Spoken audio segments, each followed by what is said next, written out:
Manong Chavit Singson, mga kababayan, ay merong matinding pasabog.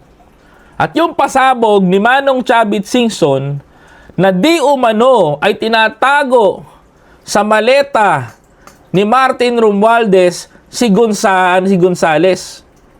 Si Gutesa. Sorry, Gonzales. Si Gutesa. Tinatago ba ni Martin si Gutesa sa maleta? Abay, pakinggan natin to mga kababayan. Pag-usapan na natin to. Pero bago ang lahat mga kapatid, dumako na tayo sa exciting part mga kababayan ko. Pag mong kalimutan na i-follow, like, comment, share, and subscribe mga kababayan ko. Let's do this mga kababayan. Umano ni dating House Speaker Martin Romualdez ang surprise flood control witness na si Orly Gutesa. Yan ang agenda report ni Hannah T. Nasa poder na raw ni former Speaker Martin Romualdez si surprise witness Orly Gutesa. Ayon yan kay former Ilocos Sur Governor Chavit Singson. Ha? Mga kababayan, naniniwala ba kayo dito sinasabi ni Chavit? Mga kababayan ko, na pinagpipilitan nila na si Gutesa ay allegedly na kay Martin Romualdez. Naniniwala ba kayo? Yung mga DDS paniniwalaan to sinasabi ni Chavit, mga kababayan ko. Oo, maniwala kayo sa akin. Ito sinasabi ni Chavit, paniniwalaan to ng mga DDS. Pero ako di ako maniniwala. Alam niyo kung bakit mga kababayan ko? May theory itong staff natin na ginagawa ni Chavit. Nasabi niya rin sa akin kanina yung theory na to. Alam niyo kung ano? Si Manong Chavit nagbibintang kay Martin para mapagtakpan itong ginawa ni Marcoleta. Para mamatay yung issue. Ma-divert kay Martin Romualdez. Hindi ko pinagtatanggol si Martin, ha, mga kababayan ko, ha. Hindi ko pinagtatanggol si Martin.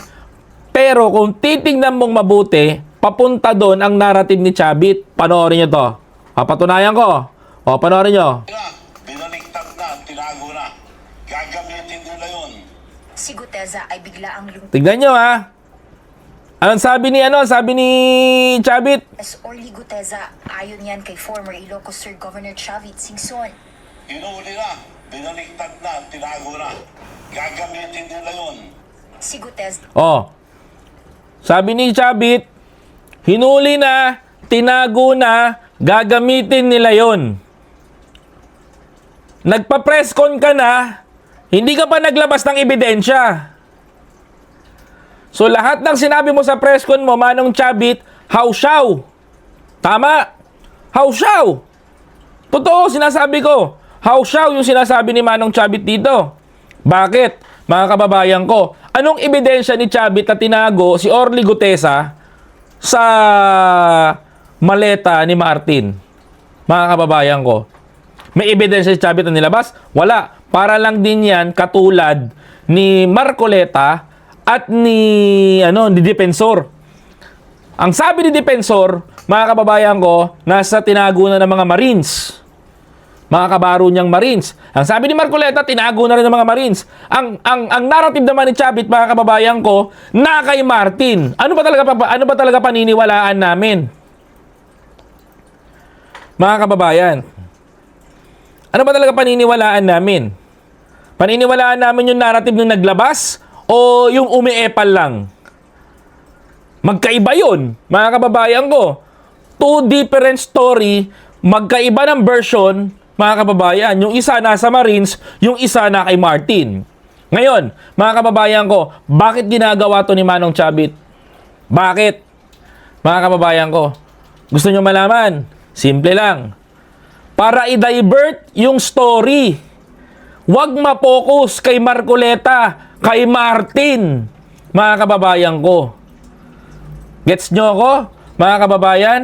Huwag ma-focus kay Marcoleta yung issue. Kasi sa totoo lang, hinahanap itong si Gutesa ng taong bayan at ng Senado. Sapagkat, mga kababayan ko, siya ang whistleblower na magtuturo din kay Martin kung sakali. Ngayon, mga kababayan ko, ang sabi ng mga matitino na naglabas dito, hawak daw ng mga Marines itong si Gutesa, di sana nilabasan nila ng ebidensya. Ngayon naman, sa bersyon ni Chavit, hawak ni Martin. Ano ang paniniwalaan ng taong bayan? Ang sakit sa ulo content nito. Pero isa lang ang thinking ko dito, mga kababayan ko. Katulad ng sinabi ng staff ko, mga kababayan ko, maliwanag pa sa sikat ng araw, pilit na, sabi nga dito, pilit ang diversionary tactics nila. Masyado silang desperado. Correct. Kasi nga mga kababayan ko, para malihis yung kwento. Bakit nga ba malilihis yung kwento at gusto nilang mapalitan ng Martin Romualdez ang nagtatago na si Gutesa? Mga kababayan ko, eto dahilan. Lumitaw sa isang Senate Blue Ribbon Committee hearing. Panoorin nyo. Dating security consultant umano ni Ako Bicol Party List Representative Zaldi Co at idinetalye ang limpak-limpak na cash deliveries umano sa bahay ni Co at maging kay dating House Speaker Romualdez. Basura ang Okay. sa higit kumulang 48 million pesos na nasa bawat maleta. Sa katotohanan ng lahat ay nilagdaan ko ang salaysay na ito ay kusang loob at walang anumang pamimilit at buntod lamang na rin matulungan ang ating bansa. Oh, sabi niya dito yan ha, narinig niyo yung mga statement ni Gutesa no, napainggan ninyo. Ngayon, bakit pinalalabas si Gutesa? Mga kababayan ko, nung nasukol yan ni Senator Ping Lacson sa Blue Ribbon Committee na nahimik itong si Marcoleta, bakit? Mga kababayan ko, bakit nilang wina-wipe out sa eksena?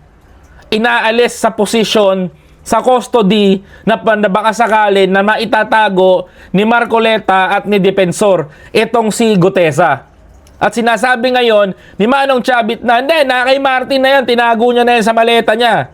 Bakit nga ba ginaganon? Diversionary tactics upang mawala ang focus kay Marcoleta, mapunta kay Martin. Okay. Hindi ko pinagtatanggol si Martin ha. Oh, bakit? Bakit gusto nilang gawin yon? Eto dahilan. Paing nyo. Matapos ang explosive allegation ni Gutesa, tila na wala siyang parang bula at sa gitna ng mga ito, inihatol ng isang Manila court na falsified daw ang salaysay niya. Dahil peke umano ang pirma ng notary lawyer sa kanyang affidavit na si Petri Rose Espera. Okay, mga kababayan ko, stop tayo dyan. Bakit? Bakit nila ngayon dinadivert kay Martin imbis na kay Marcoleta yung issue? Mga kababayan, you know what's the reason kung bakit, mga kapatid? Ito, kailangan nyo malaman. Mga kababayan ko, kasi posible pong matanggal si Marcoleta sa pagiging senador, bukod po doon, mga kababayan ko, masasampahan pa siya ng falsification of public documents at higit sa lahat, mga kababayan ko, pwede pa siyang matanggal bilang abogado at pangatlo, mga kababayan ko, ang pinakamasakit, ligwak siya sa Senado. Kaya po nagkukumahog ngayon mga kababayan ko, itong mga Duterte supporter dahil nasunog po sila dito sa pirma ng isang abogado na tinampered nila. Ang tawag po sa kaso na yan, mga kababayan ko, mga kapatid, merong, nakalimutan ko lang teka lang isipin ko falsification of public documents. Pumirma, na sinasabi nila itong abogado na pinatutuhanan niya yung salaysay nito ni Gutesa. Sa mga tuwid, mga kababayan ko, hindi nyo ba napapansin? Hindi nyo ba nakikita? Simula nung namatay yung iso kay Gutesa, di na naging maingay itong si Marcoleta. Diba? Mga kababayan? So ngayon, ready si Manong Chavit to the rescue. Mga kababayan ko, ituro nyo na lang si Martin Romualdez, sabihin nyo si Gutesa nilagay sa maleta ni Martin para matapos ang issue. Labas ka na, paring Marcoleta. Pwede ka na ulit pumasok ang Senado. Nang walang kakaba-kaba. Ay, nako. Ang hirap ispilingin nitong mga to. Diba? Ngayon, naiintindihan nyo na. Ngayon, nalalaman nyo na. Yan ang katotohanan. Kung bakit nila pinipilit kay Martin na kinuha ni Martin itong si Gutesa. Pwede ba yun? Mga kababayan ko, tinira mo na si Martin, babalik ka pa kay Martin. Sino niloko nyo? Diba? Alam mo, masakit talaga sa masakit talaga sa damdamin ng mga DDS na desperado ang galawan nila sapagkat mga kababayan ko, bakit ninyo alam? Merong may magaganap na malaking isdang mahuhuli sa kanyang sariling bibig. Abang-abangan nyo yan. Excited na kami. Di ba? Bagamat hindi idinatalya ni Singson ang exact location ni Guteza, nakatago na raw ito kay Romualdez at plano raw siyang gamitin oras na masampahan siya ng kaso sa ombudsman. Pero ang kwenta mo, Ombudsman, dahil ganun na rin. Sinusubukan pa naming humingi ng official statement mula sa kampo ni Romualdez. Sa gitna ng flood control scandal investigation, bumaba sa pwesto ang dating House Speaker at bagamat humarap sa ICI kaugnay ng investigasyon, inirekomenda na ng DPWH ang paghahain ng plunder, graft at bribery charges laban sa presidential cousin at kay Ko kaugnay ng pagkakadawit sa investigasyon. Okay, mga kababayan ko. So, sinong nagsasabi ngayon? Mga kababayan, paano ilalabas ni Martin itong si Gutesa? Mga kababayan ko. Paanong sasabihin ni Martin Romualdez na bigla niya ilalabas si Gutesa? Alam mo, pine-prevent lang yung posibilidad na pwedeng mangyari. There is a tendency kasi baka mamaya, mga kababayan ko, bumaliktad si Gutesa at tirahin sila. Mag-backfire sa kanila. Kasi ang unang-unang masusunog dito, mga kababayan ko, si Defensor, si Marcoleta, lahat ng sangkot at nag-present ng kaso. Yun ang tatamaan talaga. Pero speaking ng kaso, mga kababayan ko, ni Saldico at ni former House Speaker Martin Romualdez, gumugulong.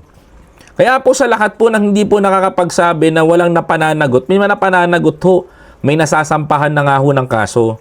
But suddenly, mga kababayan ko, ang Pilipinas, under by the Cory Constitution, mga kababayan ko, ito ang kinahinatnan natin, mabagal ang justice system. So parang sinasabi ko na rin sa inyo, sa mga nagre-reklamong DDS, wala pa napapanagot, ito ang dahilan.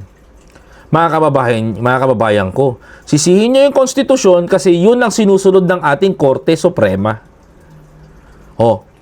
Magrereklamo kayo. Ba't hindi napapanagot si Martin? Hindi napapanagot si si Saldico. Di ba nagtatago lang? Pinahayaan lang ni BBM. Hindi. Hindi ho totoo yun. Hindi ho totoong hinahayaan lang.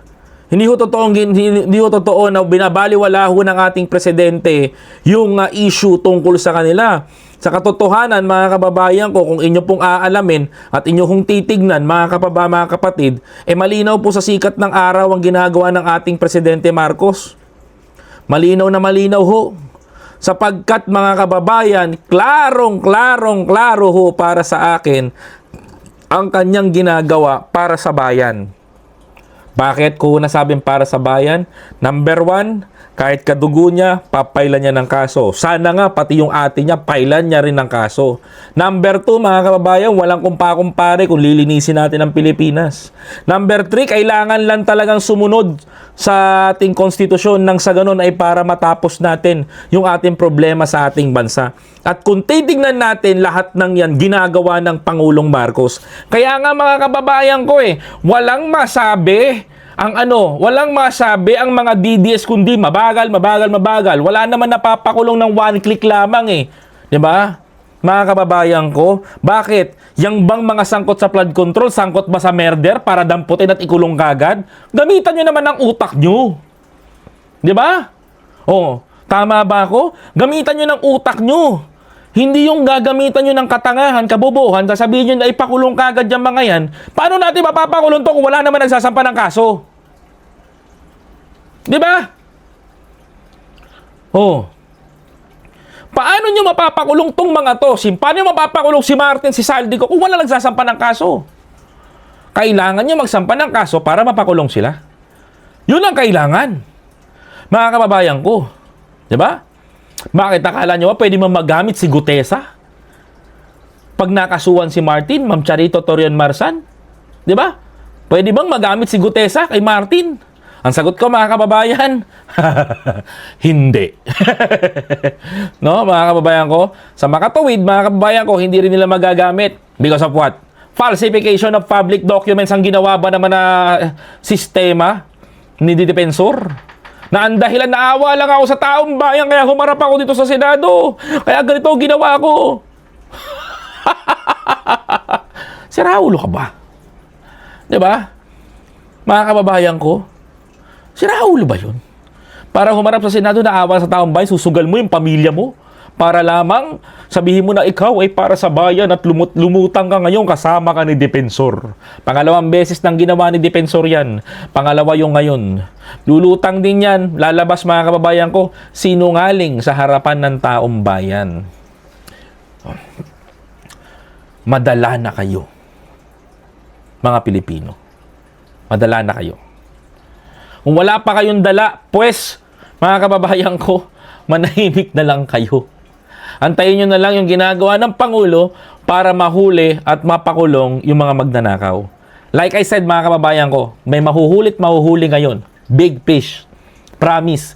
Antayin nyo lang yung February 7. Gugulong ang kaso, papababain natin sa pwesto, ipapakulong natin kapag wala ng power tong tao na to. Mga kababayan ko. Yun lang po. Maraming salamat sa lahat ng mga kababayan natin. Diba? Para sa agenda, Hannah T, Billionaire News Channel. Maraming salamat, Bilyonaryo. Thank you very much for your video. But anyway, mga kababayan ko, like I said, mga kababayan, please don't forget to follow, like, comment, share, and subscribe. Tama? Mga kababayan ko. Alright. Nako. Nakakaloka tong content natin na to. Di ba? Ganyan ang ginagawa nila sa taong bayan. Ganyan ang ginagawa sa mga Pilipino. Wala, alam mo, walang pag-usad sa bansa natin kung lagong pipilitin. Pakulong ni Pangulong Bongbong Marcos siya, paano magpapakulong? Wala pa naman sinasampang kaso. Hindi ba naman mga loko-loko? May mapapakulong ba walang sinasampahan ng kaso? Sampahan mo muna ng kaso. Kaya kami ICI eh. Dadaan tayo sa ICI, papasa sa ombudsman. Di na nagigets. Di ba? Papailan natin yung mga okay lang, Charito Torion Marsan. Okay lang po. Sa akin makakita, papailan mo ng kaso. Number 1, pailan mo ng kaso. Daan ka ng ombudsman. Okay, dadaan ka sa ICI. Iimbestigahan ng ICI, papasa sa ombudsman. Si ombudsman na magsasampa ng kaso. May proseso. Pagkasampa, mga kababayan ko, saka lang natin mapapakulong. Then the police and our uniformed personnel execute their job. Magpe-perform na sila ng kanilang trabaho para hulihin itong mga kawatan sa pondo ng pera ng taong bayan. Pwede ba? Pwede ba yun? Pwede. Mga kababayan ko. Kaya nga, step by step. Kung nagrereklamo kayo, magreklamo kayo sa Constitution natin. Ganyan kabagal ang justice system ng Pilipinas. Mga kababayan ko. Ang pinakamabilis, kung ikaw ay nag-commit ng murder. Okay?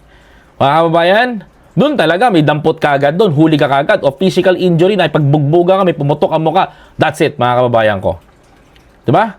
Yun ang yun ang pinaka mortal sin. Doon ka nila madadali. Tama ba ako, mga kababayan ko? Hindi mo na hahanapin, hindi mo na kailangan tanungin, but doon papunta yung eksena, mga kababayan. So may tanong pa kayo, sagutin natin. Mga kababayan, bago na 20 seconds, magbago na kayo utak, ipis naman.